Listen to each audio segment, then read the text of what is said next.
నిన్న మన వాడొకడు వీడొకడు మోపైండు. వాళ్ళు వీళ్ళు వాళ్ళ చెంచాగాళ్ళు కార్యకర్తల మీద కేసులు పెట్టాలనో కార్యకర్తల మీద దాడులు చేస్తామనో ప్రయత్నం చేస్తారు. మన ఇంటికి వస్తామని చెప్పారు, కానీ మనోళ్ళే వాళ్ళ ఇంటికి పోయారు. చింతపండు అయినాక చెప్తారు మా ఇంటికి వచ్చి తన్నీరని. సంకనాకనికి విలువాలనా రా చూసుకుందామని. అందుకే నేను చెప్పిన, నేను లేను, శాంతి భద్రతలు వస్తానే చూసి శాంతి భద్రతలను సరిదిద్దండి అని చెప్పిన.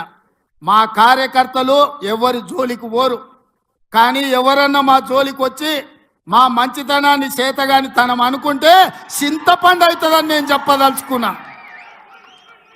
మా మహేష్ గౌడ్ గారు కొంచెం సౌమ్యుడు అయి ఉండొచ్చు, కాకపోతే వెనకాల నేనున్న ఆ సంగతి మరవద్దు.